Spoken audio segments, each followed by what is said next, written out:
All right, welcome back to Module 3. This is Part 4. This is where a lot of the meat of this module is in this part. And here's the thing, you guys. You know, a lot of people say, oh, what you need to be financially secure, to have financial freedom, or to not have to worry about money is a good budget. Yeah, that's true. Some people would say what you really need is a good, cushion, emergency fund saved. So savings cushion. Yeah, that's true. But honestly, those are kind of small beans compared to what we're going to be talking about in this part. If you really want financial freedom, regardless of what it is that you choose to do for work, regardless of what it is that you want to do for work, this is the information that you need. Okay? So this module, or excuse me, this part, we are talking about investing. All right? So we're going to talk about why and how and what this can do for you regardless of what line of work you choose to go into, okay? There are two reasons to invest. The first one is invest to save, and you might be like, what? We were saving to invest. Yes, you can also invest to save. And the other one is invest for income, okay? So this is when you invest to get income to actually use in your year or your month, right? So this is getting money without working. This is getting money in addition to working or getting money in place of a job, right? So first I want to start talking about investing to save, okay? There are two ways that you do this. You have 401k and IRAs. So these are retirement accounts. That's why you invest to save. You invest over long term so that you have money when you stop working to live on. An IRA is an individual retirement account, and a 401k is offered by your employer. So what's great about the IRA is that it doesn't matter what your job is. It doesn't matter if you have an employer that offers a 401k or not. You open this account and you contribute to it however you want. You can do direct deposits. You can decide on how much you deposit. You can stop the deposits. Like if you lose the job, you can stop the deposit until you get the job again. It doesn't matter. And even if you stop contributing to it, it's still growing, right? And then you can have this your whole life, regardless of what your work is, okay? 401k is specific to, you know, an employer provides it, sets it up, and all that kind of stuff. I recommend doing both. Why not? You know, start your IRA, and then as a job comes and offers a 401k, do that too. This is called diversifying, right? If you have all of your eggs in one basket, then if you drop the basket, all the eggs break. But if you have a couple of different baskets and one gets dropped, you still have the other eggs, right? So yeah, have both. Why not?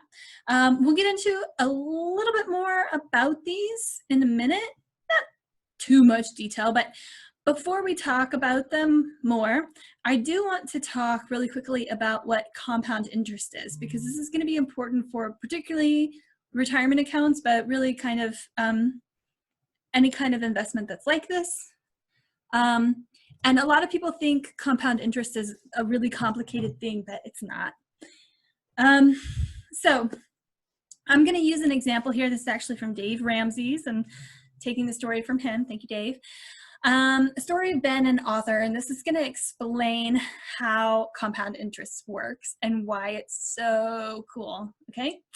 So first we have here Ben, all right? Now Ben started investing at age 19. He put in $2,000 per year for 8 years at a 12% interest, and then stopped contributing at age 26. So he started at 19 and then stopped when he was 26, okay? Now, $2,000 a year sounds like it might be a lot, but I mean, you could earn that over a year with, you know, a part-time job or something like that. So the total amount that he put in, so he did this for 8 years, was $16,000, all right? Now we have his friend, Arthur. Arthur started investing at age 27. He did the same thing. He put in $2,000 per year, but he did it over 39 years. So that's a total of $78,000. Same interest rate, 12%, but he stopped contributing at 65. Okay? So we have Ben, who contributed $16,000 over 8 years, and Arthur, who contributed $78,000 over 39 years. Who do you think, when they both at 65, so Arthur started contributing, stopped contributing at 65, and Ben hadn't contributed since he was 26. So they both hit 65 and they decided to look at their accounts to see who had more money. Who do you think ended up with more? Ben with $16,000 invested over 8 years, or Arthur with $78,000 invested over 38 years? Let's take a look and see. Ben's total in his retirement account was $2,288,996, and Arthur's total was $1,532,166. Ben came out $700,000 ahead. Okay, remember, he only put in $16,000. He turned $16,000 into $2 million. Okay, Arthur turned $78,000 into $1.5 million. All right, that's fine. Like, I'm not going to complain about that, right? I'll take that. But Ben came out $700,000 ahead. All right, and the whole reason is because he started earlier, so the investment kicked in sooner. That's compound interest, okay? Now, just as, so Ben turned 16,000 into 2 million in 46 years, and Arthur turned 78,000 into 1.5 over 38 years, okay? So even though Ben stopped contributing, the money was in there longer, all right? So this is how that works out, all right? Here's the actual chart, because you may be going, scratching your head. So you can see Ben at age 19 put in $2,000, and the investment gave him $2,240. So here's the thing. The next year, the investment is not on $2,000, it's on $2,240 plus the $2,000 that he put in. Okay, it's 12% of that. So that's what compound interest is. You get interest on interest, not just on the contribution, which is really amazing. And this is how money grows, and this is how you get free money and how you can get money without having to work, right? Because with a retirement account, you just set it up and you just contribute. You don't necessarily have to do work for the money, okay? And because Ben started contributing sooner, that was just more money over a longer period of time. So it worked out to be more, okay? Just as a quick side note, if Ben had only contributed the initial $2,000 once at 19 years old, then by 65, he would have had $13,040. So yes, continuing to contribute makes a huge difference. But even so, even if you only contributed once and never touched it again, you're still growing money. You can still turn $2,000 into $13,000, right? But you do want to keep contributing as much as you can.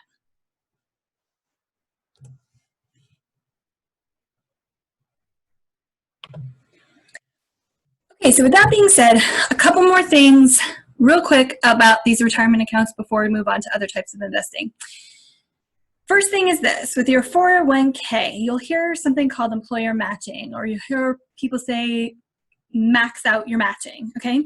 What this means is when an employer offers a 401k retirement account, you can choose to put contributions into it. So you can say, take 5%, take 1%, take 0.5%, whatever it is, out of my income before tax, and put it into this account. So it'll automatically do it. You won't miss the money. Then employers will match that, meaning they will also contribute to your retirement account in addition to what you are contributing. How crazy cool is that? Free money that gets interest. They'll tell you that they will match up to a certain percentage, okay? So for example, let's say you make $1,000 a month and they will match 1% of that, okay? That's $10 a month. So when people say make sure to max out your matching, say that 10 times fast. What they're saying is this: if they will match up to 1%, let's say you decide, oh, I'm only going to put 0.5% in my account, so $5 a month. I won't miss that at all. Well, that means that since your employer is matching, they only put $5 in. but they'll match up to 1%. So if you go ahead and say, all right, well then I'll do 1% too, you put in $10, they put in $10, now you're getting 20 bucks into your retirement account every month. You can do more than that, of course, but they'll stop at whatever percentage they say. So the point of maxing out your 401k is to do at least the maximum that your employer will match, because why not? That's free money every month that's going to get you know, an interest that's going to grow. I mean, it's free money that's going to grow, so take it, right? So that's what that means. Now, the one extra thing that I want to say about an IRA, you might be saying with all of this, well, I've got to wait until I'm an adult, or I have a job that offers a 401k. Truth is, you don't have to wait.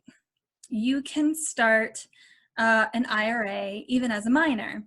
They're called custodial IRAs. So you'd start it with a parent or a guardian, someone who is the custodian of it. But as soon as you turn 18, it becomes fully yours. So if you get a job at 15, 16, 17, you can actually start contributing to an IRA right away. And you saw what happened with Ben, right? You could, let's say you start contributing with, a job that you get as a teenager in high school, and you contribute all the way through college, and then you stop. You can still end up with a good amount of money when you retire, just because of that one IRA that you contributed to when you were a child. So you don't have to wait until you're 18. You can open these accounts. You can open a custodial IRA, okay? Okay, let's keep moving along here. Let's start talking about investing for income. So that was retirement accounts. Let's talk about investing for income. So actually getting money monthly or annually or quarterly, okay? Let's start with some investing vocabulary first. We have assets and liabilities. Now you might have heard these terms before. Maybe someone's tried to explain them to you and it seems a little confusing. It's not. A lot of people are confused by this, but it's really, really straightforward. An asset is something that puts money in your pocket, and a liability is something that takes money out of your pocket. Pretty simple and easy to remember, right? So for example, remember how earlier I was talking about the person that owns the basketball team? So they own something that puts money in their pocket. That's an asset, okay? A liability is something that takes money out of your pocket. So a great example of this is a car. A car is never going to put money in your pocket. I mean, maybe if you do Uber or Lyft or something like that. But even still, the minute you drive a car off the lot after buying it, it is not worth as much money as what you paid for it. Like literally the instant. And then you're paying on the loan, and then you have gas, and you have maintenance fees. So maybe you can make a car an asset by doing Uber or Lyft, but do your math, because all of the gas, all of your maintenance fees, if you have a loan on it, that comes out of what you're making on it. So it may not actually put that much back in if you're doing that. If you don't do that, it's just a pure liability, okay? I mean, that's fine, don't get me wrong, a car gets you to your job or whatever, but it is a liability, okay? All right, so let's talk about types of investments, okay? The first one is real estate. The way that real estate is an asset that puts money into your pockets is when you purchase rental properties. This could be residential, vacation, or commercial, okay? So if you buy a house, if you buy an apartment complex that people live in, or if you buy a house or a condo that people rent for vacation, or if you buy a strip mall that businesses rent to run their business in, okay? Then it is an asset, all right? Now, this comes with a lot of, you've got to maintain the building, you've got to have a management company that runs things, you will have expenses for it, but the rent covers those expenses, and then what's left over goes into your pocket, okay? Businesses, so your own business, you can start a business. Now some people might say, but that's your job. No, it's not. A job is when you work for somebody else. A business is your work. It's your investment in your work, okay? And it puts money into your pocket. Again, there will be expenses, but it puts money into your pocket. Or someone else's. If you ever watch Shark Tank, that's what that's all about. These people are investing in other people's businesses. So other people do all the work. You give them the money so that they can do the work, and then they split the profits with you, okay? Paper, stock, bonds, mutual funds, CDs. This is what your retirement accounts are. They are mutual funds. You can get them without it being a retirement account, and you can buy a stock or whatever it is, and you can end up with dividends. So payouts at the end of every year or quarter or whatever it is. So you can invest in these in a way that gets you paid out, where you actually get some income from them, okay? And then finally, commodities. Do you remember when we were talking about the history of money and we talked about commodity monies? So, you know, barley and cows and the skin of a deer and things like that. That's what commodities are. They're things. So a lot of times when you mention commodities in terms of investing, people automatically jump right to like gold or silver, because a lot of people will buy gold and silver or invest in gold and silver. But that's not the only commodities. The way that I like to think of this is something that's used by someone else to make their product. For example, steel. Lots of industries use steel. The car industry, you know, making cars requires steel. Lots of things need steel. So if you're in control of that steel, you have something that other industries need to make their product, then you're going to do very well. Right? You're going to have some security in that investment. Now, you can do this, you know, you can buy stocks, so that would be paper investing in that commodity, or you can actually start the business or own the business or buy the business or invest in the business. So, you know, there's some overlap there. But commodities are things, okay? All right, now there are a few investments that fall into gray areas. For example, real estate can also be a liability. What I mean by that is a lot of people view the home that they live in as an asset. And there's some debate about whether or not it actually is an asset or not. And the reason why there's debate about that is because if you're calculating someone's net worth, so you're taking all the money that they have in the bank and all the things that they own that have value, like a home, and add it all together, that's what their net worth is. So a house is counted in that. And it appreciates in value. So when you sell it, you're going to get more money for it than when you bought it. However, a house that you live in does not put money in your pocket. Remember how I said an asset puts money in your pocket?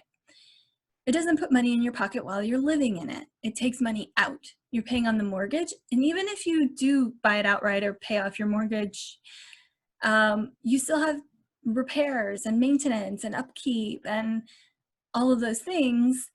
So it takes money out of your pocket. So while you're living in it, it is a liability. However, if it's a rental property, an income property, you will still have all those expenses, but that's worked into the rent that people are paying. And then what's left over goes into your pocket. So that in that case, it is an asset. Okay. Now, types of IRAs. Okay, so here's another one where some things overlap. There are some IRAs that can buy real estate. So let me tell you a little bit more about that. There are some IRAs that you can just contribute to financially, money. There are other IRAs where property and stuff like that can be essentially owned by the IRA. So for example, but by the way, the real estate has to be an income property. You can't live in it. So for example, let's say you start an IRA and you contribute to it and you get a chunk of change in there.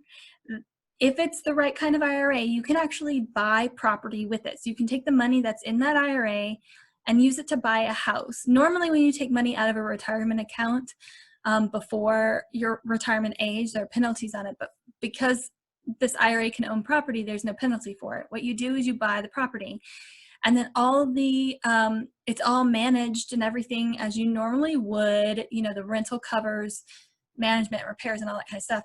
But then the income that's made on that property goes right back into the retirement account, and then you get interest on that. Okay. And if you ever sell the property, then the amount of money that you sell it for goes back into the IRA.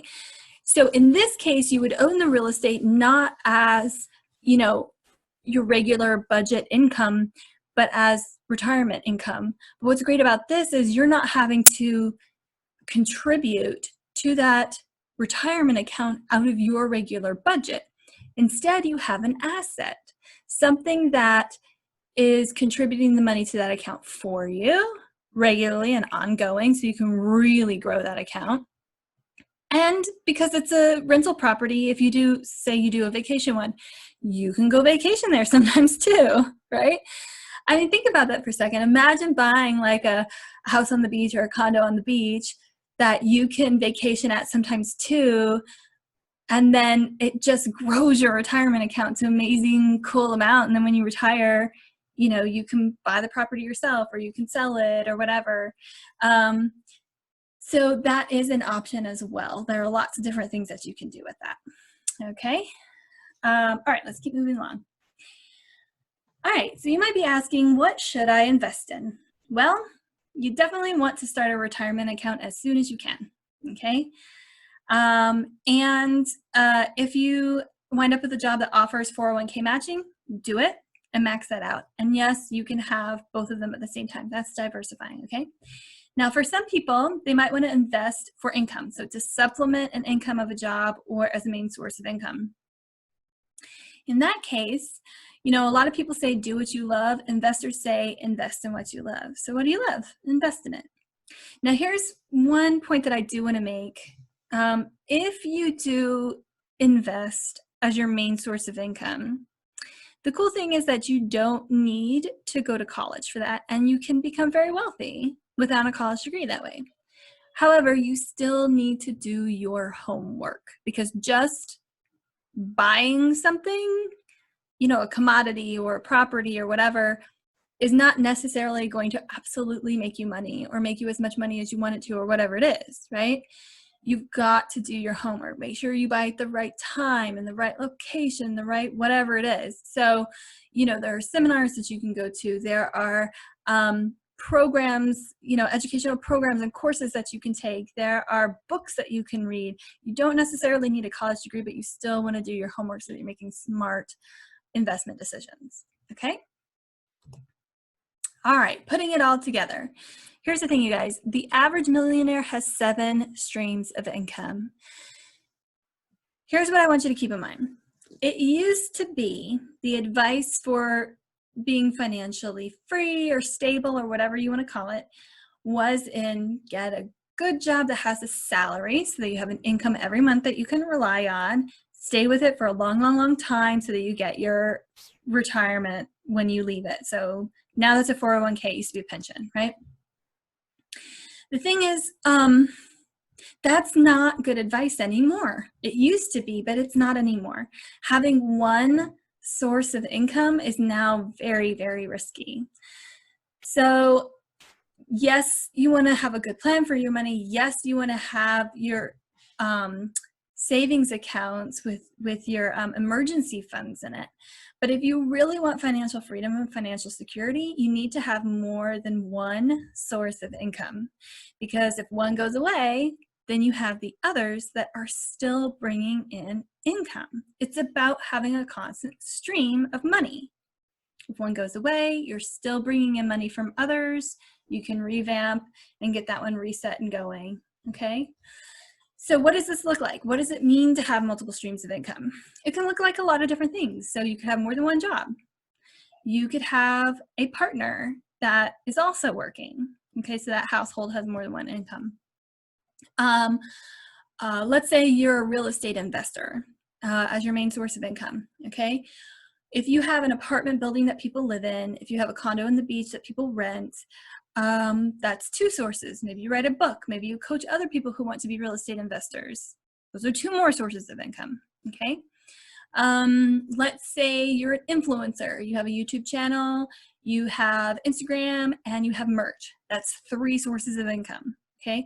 So this is what having multiple streams of income is. So anything that puts money in your pocket, whether it's an investment, whether it's a job, a business, whatever it is, okay? What's really great about this is that particularly if you have an interest in a profession that is not known for providing great income to people, then you definitely want to start thinking about it through this lens, through this perspective, okay? Think about that profession and what are all of the different things that you could do to bring in money with it. And then start looking into just other ways to just invest, pure investments to add supplemental income, okay? And so we can talk about that. If that's the case for you, we can talk about that in our one-on-one. Okay, so I know that was a lot. So if you want to take notes, please do. If you want to go back and watch over this, please do.